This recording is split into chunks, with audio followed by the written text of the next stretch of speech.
Magandang umaga mga kabayaning Pilipino. Dito na naman tayo para sa panibagong reactions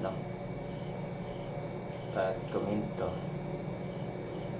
So, mag-ano lang tayo about doon sa bangayan ngayon ng dalawang congressman, si Sandro Marcos at din si Kong Fulong. Kasi nagpapatutsadahan sila about sa flood control projects na nilaan, yung funding ng flood control. Ito ay both sons of president, different president. Si Kong Pulong is a son of a former President Duterte, and then ito na naman si Sandro Marcos is a son of a Bongbong Marcos. So ngayon may project ang Ilocos sa Baluarte ni Sandro Marcos, and then hinahanap nila yung 51 billion na flood control funds sa area ni Kong Pulong. Sa area ni Kong Pulong nakikita naman andoon yung matayog, matatag, matibay na construction sa flood control project na which is merong record sa DPWH. So ang ganda ng pagkagawa, talagang pulido, solido kumbaga. So andoon nakikita. So dito naman sa area sa Baluarte ni Sandro Marcos, which is wala pa tayong update kung ano na yung resulta doon sa ginagawa din na projects, kasi as per ni Chavit Singson, may mga project din ang Diskaya sa Ilocos Sur. So sa Baluarte ni Sandro Marcos. Kaya bago tayo magpuna, bago natin punahin yung ano ng iba, which is tingnan din na muna natin yung bakura natin kung ano po din po ba yung masasabi natin. Baka kasi mas lalong malala yung sitwasyon sa atin, sa area natin kaysa sa iba, kagaya sa pinupuna ni Abante. Ang baha nasa Metro Manila, pero puna siya ng puna sa Davao, which is wala namang baha.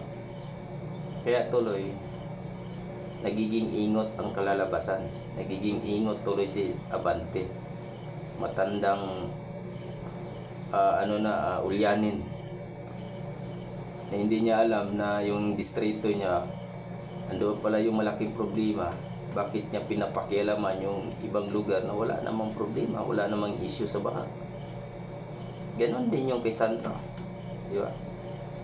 Dapat punahin mo yung area mo, obligahin mo yung mga construction na sa bandang huli, pagbaba ng papa mo, hindi ka maiipit at may issue.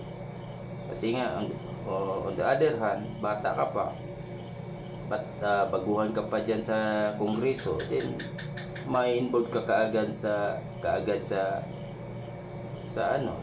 malalaking issue about sa corruption. Kawawa kaagad yung papel mo. So you need to be antagonize yourselves na kailangan din natin, tingnan din natin yung sarili natin bago tayo magpuna. As long as although you are a majority floor leader sa kongreso, because you are a son of a present president, kaya wag ka di magpapadala at magpapadikta sa mga tao dyan sa kongreso na kumbaga nilalason yung kaisipan mo. As a majority floor leader, kailangan meron ka ding salita, hindi kagaya ng papa mo, manindigan ka din, hindi. Napakasimple lang naman huwag ka magpapadikta sa kanila kasi may sarili kang decision at the same time, ikaw yung anak ng presidente. Nobody can dictate you and nobody can be will be above than your position because you're the majority floor leader. Hindi ka nila pwedeng diktahan. Ipakita mo na every decision na lalabas sa bunganga mo, that is final. Every time na maglabas ka ng decision, kailangan nila sundin. Kasi kung hindi, nagiging inutil ka na majority floor leader. Kaya nga, bago mo punahin ang ng Davao, you should also think about your area. Uy, kumusta na kaya to? Kaya baka pagdating ng panahon, pagbaba ng papa mo, andoon pala yung malaking issue na involved ka. Although sabihin natin, hindi ka involved, pero hindi mo kasi mapagkaila ang kaisipan ng tao, no? Sa mga issue na nangyayari, lalo na sa panahon ng papa mo.